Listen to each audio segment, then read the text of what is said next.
Good morning. Welcome to our live breakfast session.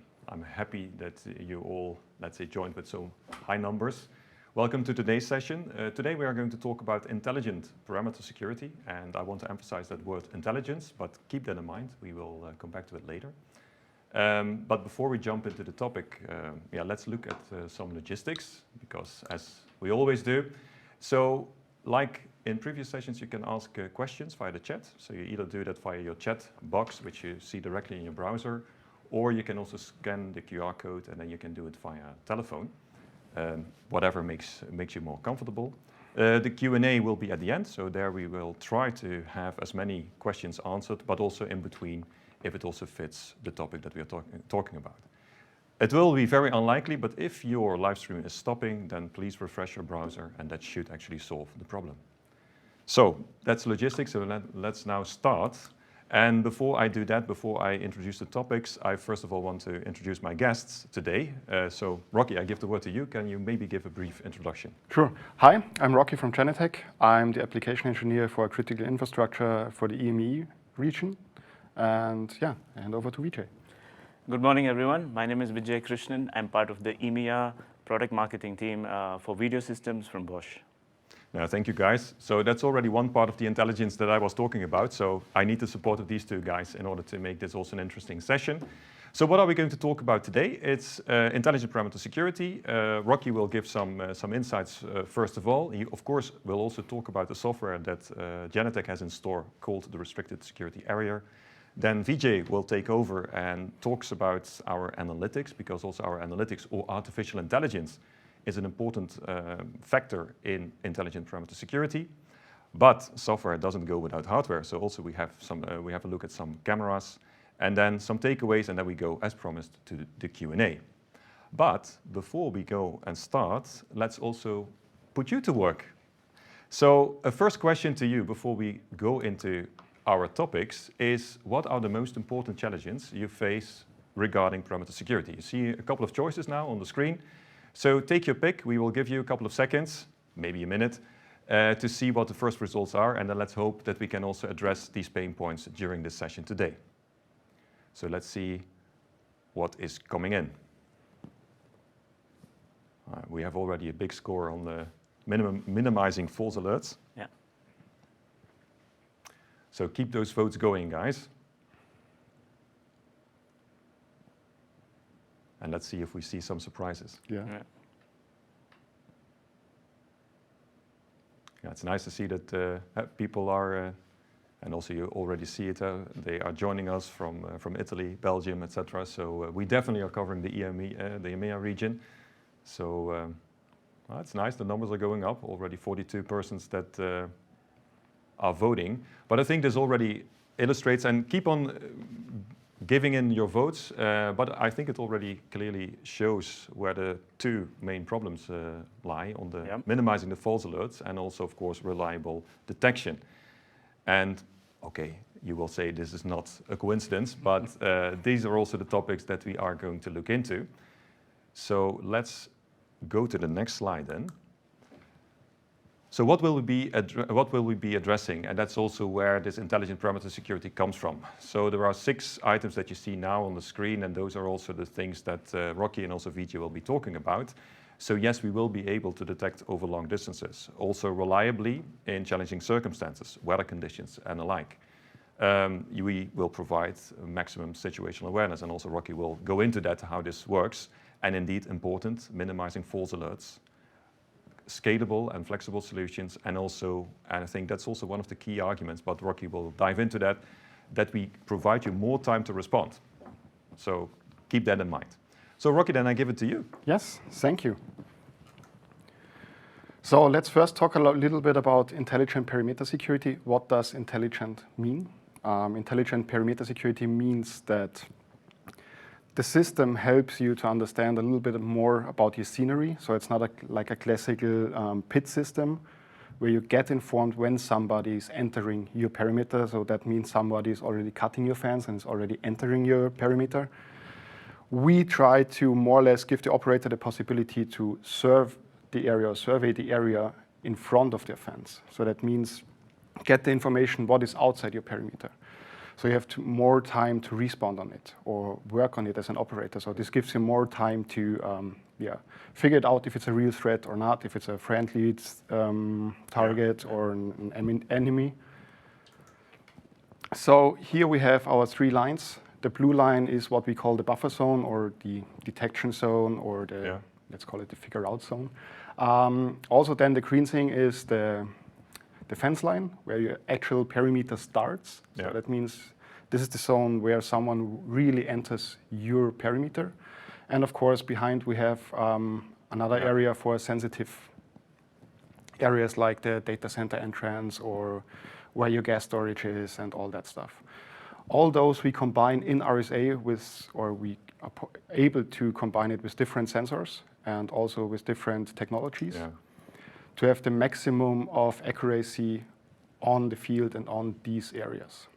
And that's also the essence. So basically the combination of those 3 sections. So you said it, the green part, that's more typically also the physical fence of which also then is of course supported with an intelligent detection. But it is especially the blue and the purple or pink, whatever you want to call it, zones that actually make a big difference. Right. So as we said already, it's really easy to use because we help the operator to work on a threat. That means we always choose the right camera for him, so he don't have to do it on his own. So the positive thing is he don't have to think about which camera should I choose, what is the right camera. The system does it for him, so he don't have to think about things twice, right? So we get always on target.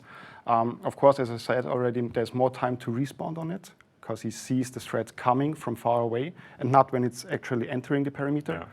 Also, the efficiency will be increased a lot, and of course, reduce costs on it. Yeah, and that's interesting, what you say, the convenience part, so that you don't have to think as an operator which camera to switch. That's then the intelligence again in the solution that helps you. Right, and helps also with the decision you have to make as an operator.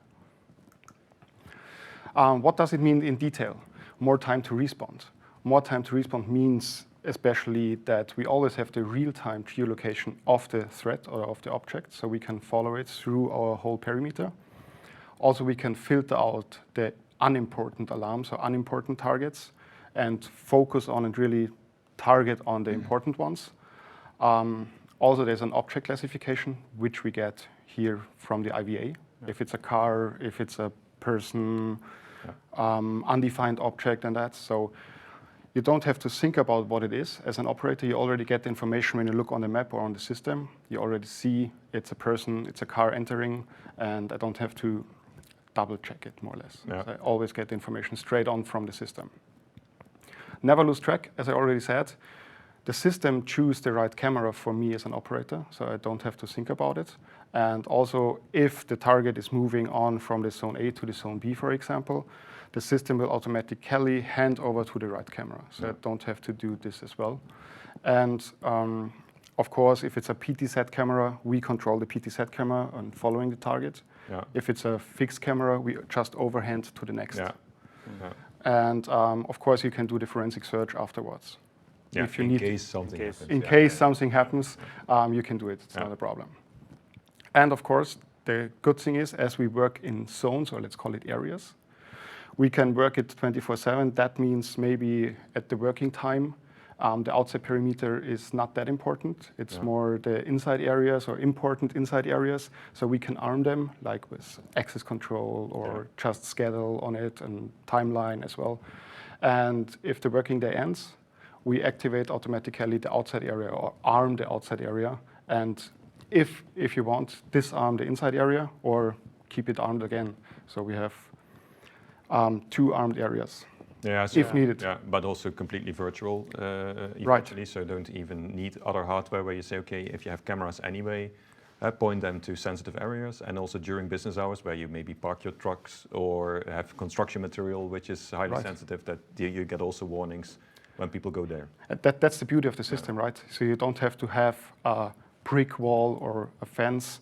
It's all virtual, so you don't see it. It's only there for the operator and for your security.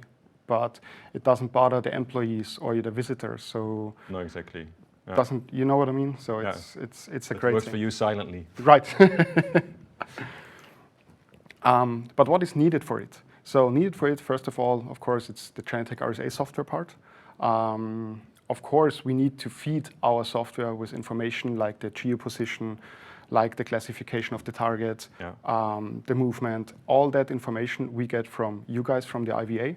Yeah. So the IVA is needed as well. Yes. And of course, the hardware from your side, the cameras, Yeah. sensors are needed as well. Yeah. So these are the three main things to run a system like that. Yeah, so this is basically already a short, let's say, sort of short summary of the shopping list. Yeah. 1, 2, 3. Yeah, exactly.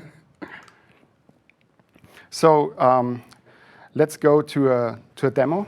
Yeah, exactly. So let's maybe then switch to your laptop because Yeah. you want to show, and in this case, okay, we have pre-recorded a couple of cool stuff that we want to show you today. And yeah, Rocky, you're going to show in real life how the restricted security area works in combination with the cameras and the analytics that we just spoke about. Yes. So then, up to you. Thanks. At this video, we'll go over the target tracking so that we see how the target will be tracked over the map and over the different areas. Also, we do a threat qualification. Threat qualification is a little bit different to a classification. So the classification means it's a person, it's a car. Yeah. And the threat qualification is it's a friendly car, is it an enemy car, or maybe undefined. It could be undefined as well, but it can be named by the customer. So it's not on us. So they can name it employees, wild animals, whatever happens on the perimeter, right? Yeah. And then, of course, the automatic camera handover, we already talked about it. And the area management, what we talked, business hours, non-business hours. Yeah, yeah, and especially also what is, I believe, also written here on the slide, or basically what we see is that especially the early detection, making use of the buffer zone. Right. Yeah. So let's see if it works. Let's see if it works. Here we see the dashboard or GUI of RSA in Genetec Security Center. Yeah, and that's already the first thing that you know I would notice is that it's completely map-based. So you're not looking at the classical, if I can call it classical screens. It's literally what we are almost used to in our cars driving. So a map, and you see positions on the map. Right. Here you have the map. The map is geo-referent. You need it to get the RSA working on it for the coordination and GPS locations. On the left side, we see the target and the zone info panel, where we get informed about all the targets coming up. And of course, you see here the intrusion zone. The intrusion zone is armed, and we have fixed cameras with IVA working on, and a mic for the PTZ. And a target zone. The target zone here is similar to the buffer zone. Yeah, so you can name it target zone, buffer zone, however you want to do it. It's at the end, it's the same. Yeah, but that's also important, because if I look at the screen, it's the, let's say, lighter green part with the green outline, which is pretty far. Let's say it's a pretty huge area compared to the dark green part. Right. Also, we have the field of view of the cameras, which is the lighter green angle in front of the cameras. And here the target appears. We instantly get the information of the target on the left side with all the information. We will see it later on. At the moment, it's just a target, so it's not that it's a friend or it's a foe. It's a target for us, right? Yeah. And also we get the information where it comes from, and of course the video for it. Yeah, because that you see that in the left corner there. Yeah. Automatically opens with the right camera for the right angle to see the target in the best way. And as an operator, I can now verify if it's a friend or an enemy or it's undefined. If I click now here, in this case, it's an enemy, so I click on it. So automatically, it colors the target into red. Yeah. Also on the left side, where I see all my targets. And when it's now moving in the buffer zone, nothing happens because it's still in the buffer zone, right? But when it goes from the buffer zone to the alarm zone, it will raise an alarm. Yeah. Yeah. From the moment it enters. Also, you see now entering. And instead, the color changed from green to red. So the alarm zone is now detecting the enemy or the target detected in the alarm zone. And you also see here the let's call it blue, the blue line behind the target. That's the target path. Yeah. So you always can see as an operator where the target comes from. Yeah. And then, of course, you will see or get the best camera or with the best angle. And you, as you can see here, you get the speed information from the target. You also get the direction. Also get the altitude. In this case, not because it's a person running on the ground. But for example, if there's a drone flying in, you get the altitude of it as well. And you see the status. The status is the target is still active. And of course, the timestamp. Yeah. And the camera will automatically track the target on his way. And choose always the best camera for it. Here, we're just controlling the PTZ, the MIG, and following the target.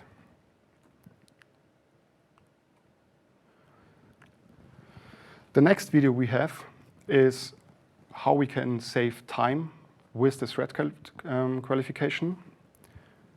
Yeah, so basically the example that you just showed with being it an enemy or Right. the fight still, Right. or indeed, a friend. A friend, right. So we have the same scenario as we have before. Buffer zone, a target shows up. The zone, the alarm zone is armed. The camera automatically point out to the target. And now the operator marks it as green, so it's a friend. So you see the object gets green. And when he now enters the alarm zone, no alarm will show up. But I still see him on the map, or the target or the object on the map. So I don't lose track, even if it's a friend. So I know where my friends are, I know where my enemies are. So I always have all the information I need for my perimeter or for my object. Of course, even if it's a friend, we will record the target path that we can see where he comes from. But now he enters the alarm zone and there is no alarm coming up. So it stays green and stays armed. But that's then the good thing, because that's also then, if I understand correctly, where the time saving is coming from. So now you mark this person or this object as a friend. So yes, you can keep track of it, but it doesn't raise an alert. So, Right. So you can't do other things as an operator, basically. And as we saw before, minimize the false alarms. Yeah. It's also possible with this situation because I marked it as a friend, so I don't take care of it anymore. Yeah. If I would, I can look at it and I can follow him, but I don't need to, right? Yeah, exactly. Yeah. That's interesting. Then, as we talked before, never lose track on the target. At the next demo video, we will go a little bit deeper on the automatic camera handover and also on the target fusion. Target fusion means it's in RSA. For example, you have two cameras or two sensors, and the target entering from the right side and goes to the overlapping sensor on the other side. Yeah. Sometimes the overlapping is not that accurate, let's say, and it would raise another target. So we would have two targets on the map, but it's only one person, right? And that's the reason why we have the target fusion, and it fuses those two targets to one target, because it's one target, right? So at this video, you see the person already entered the alarm zone. And I don't know if you guys can see it, but there is the one field of view from this camera sensor, and here's the other one. And when the person's now going through the first, you also can see the handover, the automatic camera handover. But now he enters the second angle or view of the second sensor, and it creates a second target, but it's the same person. Yeah, exactly. Yeah. So you will get two alarms, but it's a false alarm because it's only one target or one person or one object. Yeah, but what you're now showing me, that's typically what could happen if you have, let's say, a system that works with cameras that are pointed in a certain direction. And basically, can, of course, because you can't control it to the full extent, can double detect, basically. Right. And that's, again, I think, where the intelligence comes from this solution, that if it is one and the same object, let's say take one of them out. Right. Yeah. Sorry. That's the next video. And now we turned on the target fusion. Yep. Same scenario, same video. Object entering the alarm zone, goes from one angle to the other. Of course, we have the auto tracking with the mic, and as you can see, there is no other target raising. Yeah. So it's just one target, same video, same scenario, but with target fusion on. So we realize that it's only one person, and then we automatically delete the other. Yeah. Or not delete it, we just ignore it. You fuse it. You basically fuse it. But that's an interesting thing, because that of course has a substantial impact on potential false alerts, double countings, these types of things. Right. So, and actually to that, because I'm looking at the screen in the meantime here, and I think that also nicely fits to what we are discussing here. So the question that comes in is here, how can you make the difference between a friend and an enemy? Are there certain qualifiers? Can you set it up automatically, or is it something that you do manually? So the threat qualification I always have to do manually as an operator. Yeah. Because the classification will be done by the IVA, if it's a person or a car or anything else. But as an operator, I have to verify that it's an employee of the company or it's not, and he has to do the qualification if it's a friend or an enemy. Yeah, exactly. Would it be possible, basically, that are there certain, let's say, metadata that is going to be provided by the video analytics that could trigger the switch, or are you saying it's always a manual thing? So we want to have this visual verification by an operator that basically then decides if the object, being a person, being a car, is either friendly or a foe. So at the moment, it's manually. Yeah, okay. So you have, as an operator, you have to do the qualification. Because the problem is, for example, if there is a person entering the compound of the company with his badge, you're not even sure if it's the right person, right? Because he could stole the badge of your colleague and entering the perimeter without the permissions. Yeah. You just have the badge, right? So I still have to do the verification on the employee while he's entering. Yeah, which also makes sense, and especially because we are talking about intelligent perimeter security, and typically also for more, let's say, call it high-risk projects or installations. So you want to have that, call it double identification, that you have a person really looking, because it's what you say. Yeah, indeed, people can, let's say, steal badges or something else, which basically then gives them the normal credentials to get in, but they shouldn't get in. So. Same scenario. I steal VJ's car. Yeah. Entering the Bosch parking space. Good choice. Yeah. It's not that bad, right? Yeah.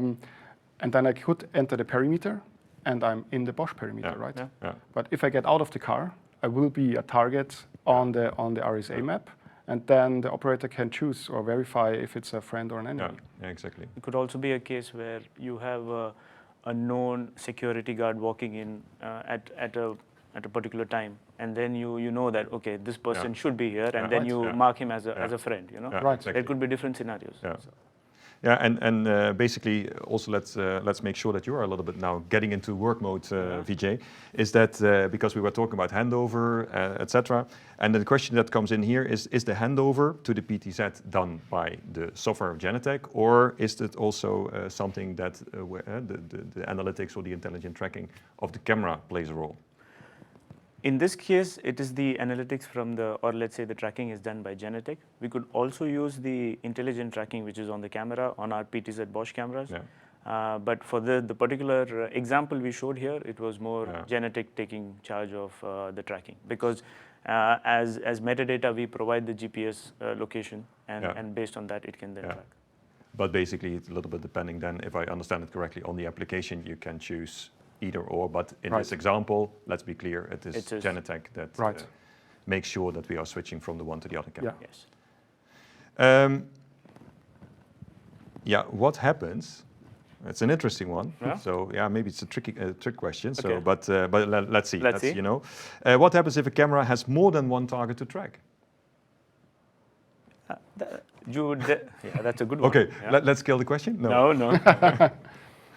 So we always take care about the last target entering the perimeter. Yeah. So basically, if you have 2 targets, so the last one comes in, that is Right. then the one that we Right. will focus on. And then related to that, if you mark a person as a friend, Yeah. how long does does the setting last? And can you easily unfriend?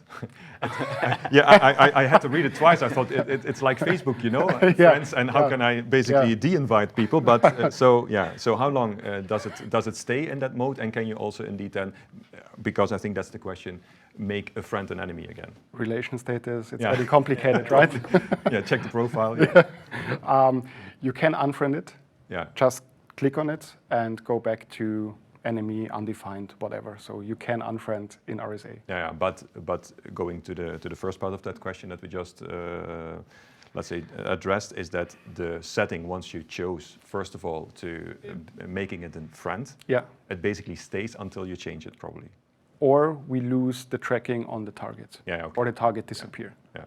So as long as we track the target, the status will be there. Exactly. And saved. Okay, yeah, makes sense. Okay. So what we saw from RSA was just a little reminder, was the target tracking, the automated camera tracking and handover, which was done by Genetec in this example. Mm-hmm. Of course, you could do it with the MIG or cameras from you as well. Yeah. The fusion path, what we saw with the 2 targets. Yeah. The threat qualification, which was the unfriend and exactly, yeah. friend one. Area management, buffer zone, alarm zone. There's no limitation on zones, so you could draw as many zones as you want. You could do a buffer zone and a buffer zone in front if needed. But of course, there are other benefits with RSA we didn't speak about, like investigation. So everything you see live, you can also see in the recordings. Also seeing the live tracking in the recordings, the path of the target as well. Of course, you could use other sensors as well if needed. You could create heat maps out of the entering from your perimeter, where's the most intrusion happens, so you could create a perimeter on that.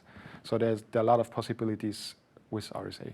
But I think if you look at what is actually mentioned here on the right-hand side, so the investigation and also the different, so basically call it maybe forensics to a certain extent, I think that's maybe also something, if I understood it correctly, also something that we want to stress here. We are talking about intelligent perimeter security. Yeah.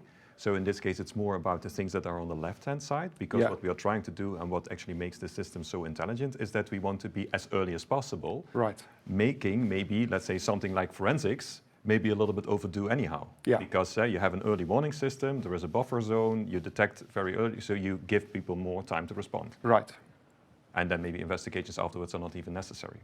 Absolutely true, but sometimes, for example, the shift leader of the operators wants to see where all the targets come in, or where was the most intrusion happens at my perimeter. Maybe to more secure this area or more guard this area in specific. Yeah. So that's the reason why investigation is also important. Yeah, of course, you always. But you're right. I mean, we will always have a reason to go back to whatever we recorded or the data that has been collected. Absolutely.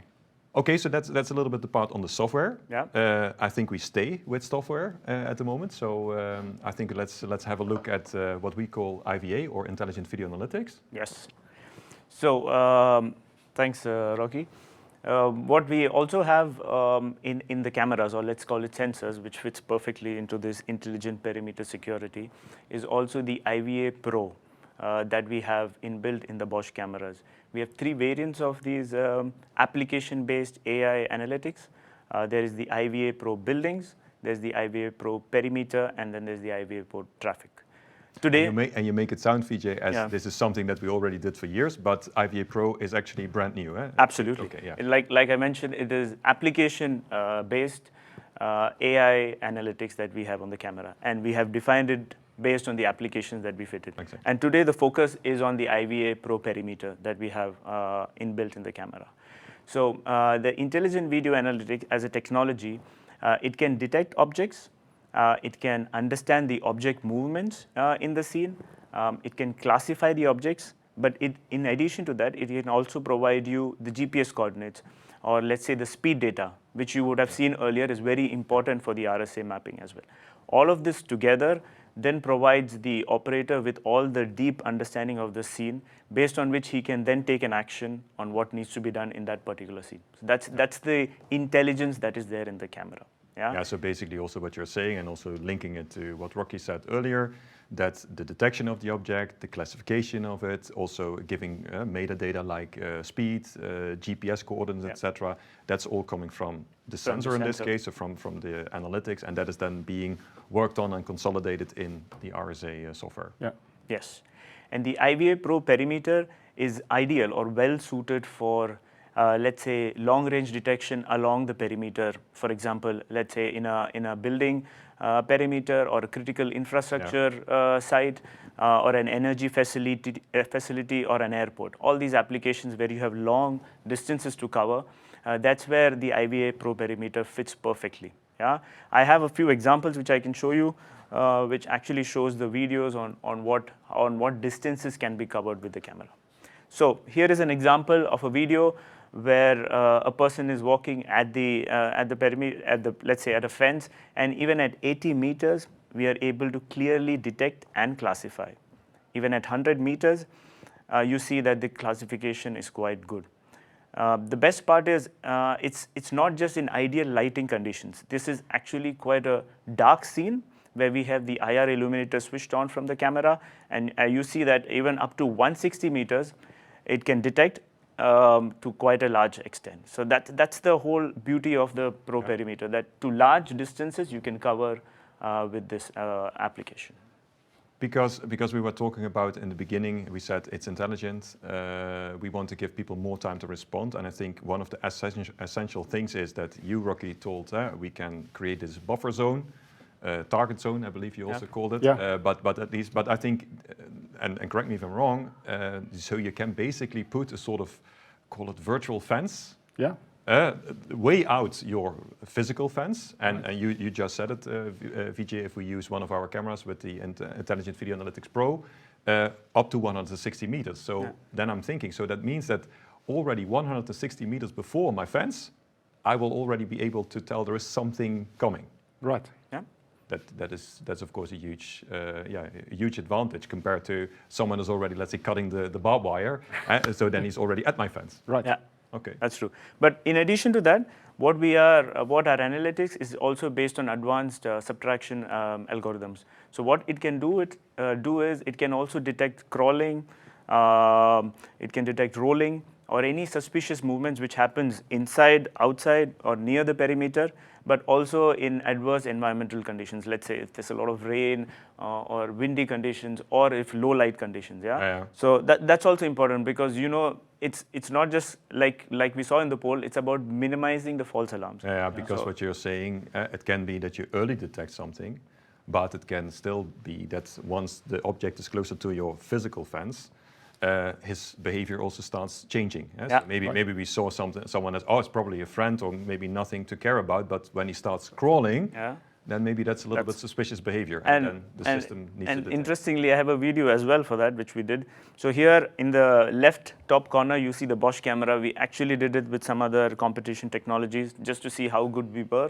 And you can clearly see that when the person is crawling, it easily detects, it detects the motion, and then once the person stands up, it classifies it as a person. That's at 30 meters as well. You clearly see it starts detecting, and then you see that the classification is a person. I see not so much happening when I look at competitor A and B. That's the difference, and that's the technology that you're seeing.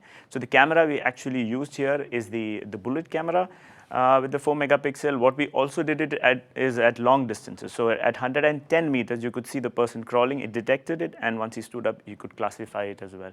Similarly, in the low light conditions, which I mentioned earlier, this is with the IR light on, and then you would see a similar example. Yeah, exactly. So actually adverse circumstances, it's the lighting is not ideal. So in some cases you're even working with IR lighting, but still detecting. And that's also the essence. So when someone is crawling, you detect it, you start classifying it once the object actually stands up and basically behaves like a person. Yes.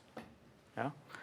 But then to your question, which you asked earlier, that why is that in other competitors you don't see this technology, and that's where it comes. That's where, let's say, Bosch has a DNA of intelligence, inbuilt in them. Bosch as an organization has more than 20 years of experience in video analytics algorithm development, and that is mainly from, we have more than about 120 R&D specialists who are working on this deep learning computer vision technology. As you know, Bosch has many divisions, and in all these divisions, we are using these deep learning algorithms, be it for autonomous driving or driver assistance systems, robotics, or video analytics for our cameras. For all of these divisions, we use the same algorithms. And that's why we see that our technology is quite reliable also in adverse environmental conditions. And that's what gives us this edge over in terms of analytics. So to recap that a little bit, so what you're saying, so we have a bunch of very intelligent guys, let's call it like that. They are working on, let's say, deep learning computer vision. My understanding, so basically the knowledge to basically extract data from video footage, so to understand the scenes better. And what you're saying to me is that that technology that is actually researched and also developed by these, let's say 120 or more than 120 specialists, is actually used in different fields. So it's the same technologies that we base ourselves on. So if we trust our car to do the right thing, we should also trust our camera. Absolutely. Yeah, you get it. Yeah, then again, let's ask you a little bit about where do you see intelligent perimeter security being applied. So you have a couple of choices here again. So go back to your chat function and let us know what you think where you would see most use for intelligent perimeter security. And again, we see the first results coming in. Yep. I'm now waiting until I see a number around 40, 45, or 50, because that also gives a little bit of an indication if we lost people in the meantime. So, but it's interesting that, it is also going there where we would expect it. So hey, there is the 40 number. Yes. The magical number. Yeah. Magical number. And keep on voting, guys, because it's also interesting for us to understand how you see the situation. So it's also in that respect interesting data for us. But I think it's very clear. So intelligent perimeter security, clearly critical infrastructure, and also airports that are being chosen. And I think, Vijay, if we go back to the slides, that's also something that you can say something more about. Yes. So the intelligent perimeter security as a solution, what we showed today, fits into a lot of different verticals and applications. Like we saw in the poll, buildings could be one. Critical infrastructure, key, where you have long perimeters, where you want to cover critical infrastructure. Transportation, it could be airports, railways, ports, anything with long perimeter. I think that this fits perfectly.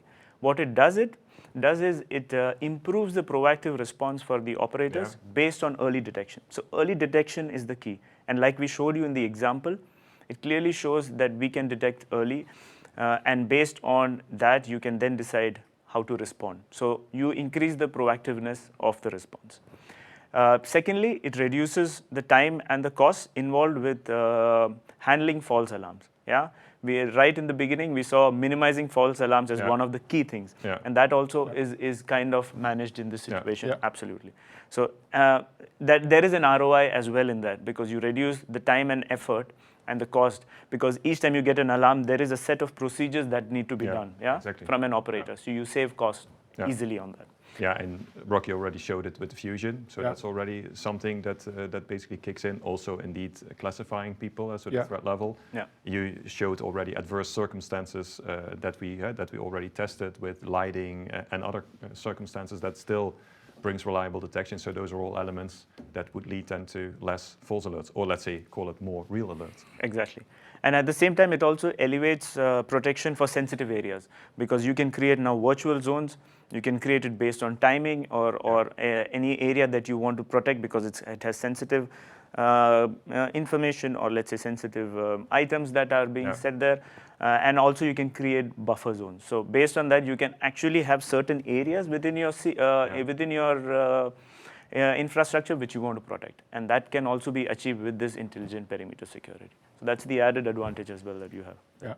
But we showed already a little bit of a shopping list. We said it earlier, the ABC, so RSA, we already ticked that box.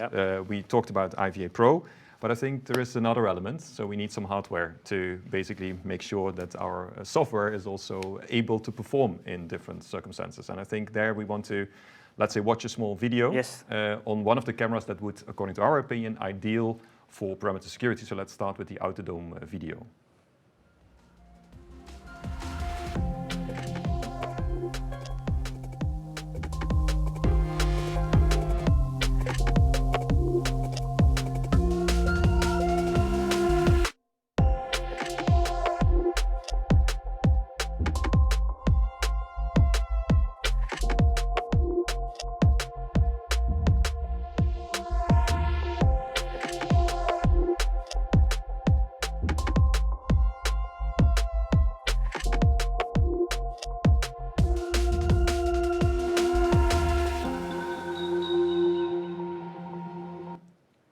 Yeah, I think Vijay, nothing more to say, or already is pretty impressive. But I think there are some points you want to highlight. Yeah, this is the Autodome 7100 IR, the latest camera from the PTZ portfolio that we have, which we believe fits perfectly into the perimeter application for tracking, zooming in into any high security application. As a camera, what it brings is it already has the application specific, which I mentioned earlier, the Iva Pro Perimeter installed in the camera. Yeah? But in addition to that, it can capture high quality images even in low light conditions. With this camera, we have now also introduced an IR model for the PTZ. So even in low light conditions where there is zero lux, you could still use an IR model. It comes in 2 megapixels and in higher resolutions as well. The other part is also, which is key, is the robust design. It has a new closed loop drivetrain mechanism, which actually which ensures that it never loses its homing position. And that is key, because you're going to have a lot of presets, and you should never lose your homing position, because if you lose that, then you lose all your presets as well. So that's another important thing. It's easy to install, but at the same time, it has a secure element in it from a data security perspective, and it has the highest build quality. So that covers kind of the whole PTZ, the latest PTZ that we have, which fits into the perimeter application. And from my understanding, the homing position because that's something that now triggers me. So the homing position you talked about, that is also something that I believe is also very important alongside parameters, also in traffic situations where you have, let's say, adverse weather conditions, vibrations may be caused by traffic or something else, because that is also what you're referring to when it is, let's say, losing or sometimes losing homing position, because it can basically put the camera a little bit off. And then the presets change accordingly. Yeah, and that is something that you don't have with the Autodome. Okay. Absolutely, you got it right. Yeah, there. Yeah. Okay, I'm learning something today. But I believe there is another one you want to watch. There's one more video that we would like to watch, which is for the fixed camera portfolio. Okay, so let's go to the next video.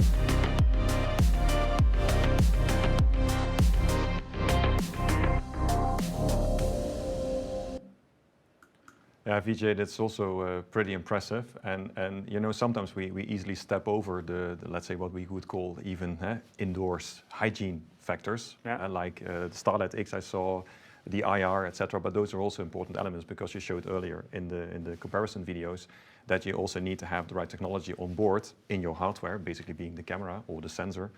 That of course delivers you that capability, because our intelligence, our analytics are as good as the camera can perform. Yes, absolutely. And the videos that you saw earlier, which were captured, were based on this camera. This is the Dinian 7100i bullet camera, perfect fit for the applications that we're talking about today, for reliable detection and for classification. Yeah. So you already delivered the proof. So this one Yes. was what you showed Absolutely. earlier. Yeah, this is the one which we showed earlier for the videos as well. It comes with the Iva Pro Perimeter already inbuilt in the camera or installed on the camera. But like you mentioned, it has exceptional imaging quality because we have our Bosch technologies all in it, like the Starlight X for the low light, HDRX for the dynamic lighting situations that can happen in a scene, intelligent IR with a let's say the range of up to 120 meters. That is quite a strong USP for the camera. It also has a lot of modularity which we have brought onto the camera. So you can change the IR lights which are available with white lights. You can also have a polarizing filter if you need, if you have reflections. So we bring a lot of modularity so that with the same camera you can do a lot of different things. Yeah. It has a robust design. It has the resistance and the shock resistance, vibration, corrosion, all these standards are met. Super easy to install, and that's also a USP for the camera because the amount of time you need to install a bullet camera can be high based on the angles, but here we have a swivel design which makes it really easy to install the camera. I believe you even made a comparison where people can see how easy it is compared to maybe some other offerings in the marketplace. But if you're interested, then you can of course always reach out to VJ. Yeah. In the meantime, what I want to, so if you have questions for the guys, then keep them going. So put them in the chat because we are almost to our Q&A part. So so let's make sure that all your questions you have, that those are in. I think there is something else you want to emphasize. Yes. The last point here, which was on data security, and that also brings me to the next most important part, is we talk about perimeters, we talk about critical infrastructure. One of the key things that we also, as the joint solution from Bosch and Genetec, is we focus on data security. And that is one of our key USPs that we want to position as well. And that's very important as well for such sites that we have. Both Bosch and Genetec have achieved the UL 2900-2-3 Level 2 Cyber Security certification. What this certification means is that it performs the necessary penetration tests on the products for any vulnerabilities and also has the appropriate methods to manage any cybersecurity vulnerabilities, which could happen. So that's key because, as you know, if it's a critical infrastructure, you are always under the threat of these cybersecurity or data leaks that can happen. And then this becomes a key topic. So from Bosch and from Genetec side, we provide an end-to-end data secure solution. And that's also a key topic that I wanted to mention. Yeah, you're right. And let's also face the facts. You know, the more intelligent the camera becomes, the more data that we are collecting with all the cameras. That, of course, raises questions about, hey, what about my data? Is the data easy accessible? Also to someone that should not be able to watch it, etc. And I think that is also covered by what you show here. So the UL certificate, that's actually the proof from the market that we live up to certain standards. Yeah. Okay, that's slowly but gradually, also looking at the time, slowly but gradually brings us to the last part of the whole presentation of the live stream in this case. And that is actually, okay, what did we address during this session? And I think we already repeated it a couple of times during the live stream, is that clearly I think that the things that you see now mentioned, the long distance detection, minimizing the false alerts, also indeed being able to reliably detect in challenging situations, etc. The situational awareness with the nice map view, with the GPS coordinates, which gives you at a glance an easy understandable picture. And of course, especially, and again I want to emphasize it, especially the ability to provide you more time to respond thanks to the early warning, thanks to the target zone or the buffer zone, whatever we want to call it. So I think, yeah, clearly a couple of tick in the boxes in this case, and I think also what was stressed in the poll at the beginning, detection over long distances, but especially also reliability and the minimizing false alerts. I think, yeah, if you ask me, guys, I think it came across, but you out there, you are the ones that are actually judging. So I think these are the main takeaways, which then also brings us to our next part, and that's then the Q&A. And hey, lucky for us, because otherwise we would now be out of job. There are some questions coming in here. That's good. So let's see. Can we prioritize different alarm zones? I think it's more a question related to you, Rocky. Yeah, it's possible to prioritize different alarm zones.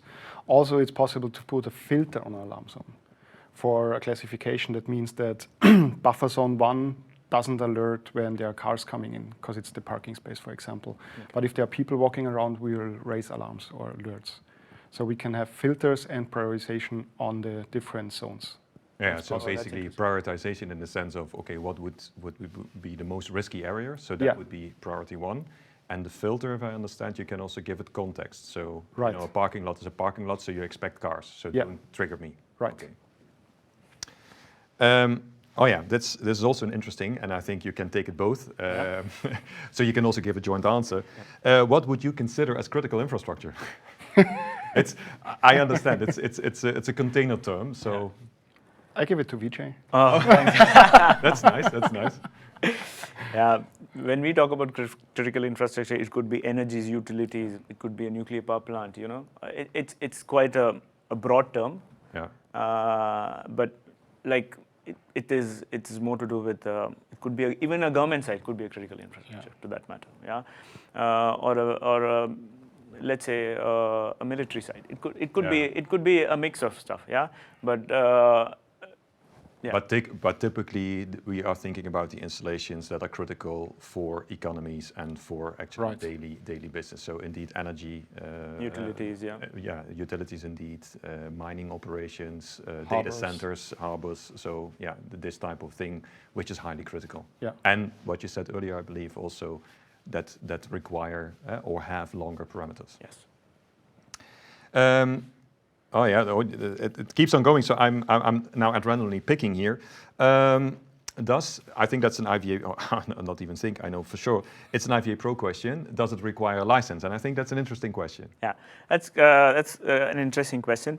The cameras that we showed today, which was in our let's say in the 7000 series and above, they come as a pre-installed license. Yeah, the camera already has the IVA Pro perimeter installed on the camera. Exactly. But if you're looking for, we also have cameras in the 5000 series range, which I mentioned earlier about the buildings, which is the IVA Pro building. It comes installed with that, but with a license, you can always upgrade it to the perimeter as well. That's a nice, so I pass the next one to Vijay because it's a nice segue into what he just said. Yeah. And then I come back to you, Rocky. You already talked about the 3 Pro, the IVA Pro licenses, or I believe in the meantime we have 4, but okay, let's not go into too much detail, but 3 you mentioned indeed. And here the question comes, how many can you install on the camera? Can you have all 3 on the camera? Because indeed also perhaps the situation, the second part of the question says here, perhaps the situation changes and you want to change from parameter to the building or to the traffic license, but... Yeah, you can always upgrade your camera to the, let's say, the perimeter variant that you need, and then use it accordingly. Because if we would say that if it's being used for a traffic application, ideally you would need a traffic a variant in it, and then you use it for traffic. Yeah, the same camera might not be used for a perimeter application in that point of view. But what the important part is, we provide you the flexibility to choose what kind of license. But basically what you're saying, so even, so I think let's also be clear on the answer. So you can have 3 licenses on the camera installed at the same time. Yeah. But what you're saying is that even if you want to switch from the one to the other, let's say license, you also have to think about the installation of the camera and how it is already set up, because it could be not maybe ideal for the next application. Yes. I promised Rocky to come back to you. Is there a possibility to do demos with the RSA? Sure. I think you already are traveling to Italy. Yeah, next week. We have a great opportunity to do demos with RSA and the Bosch hardware.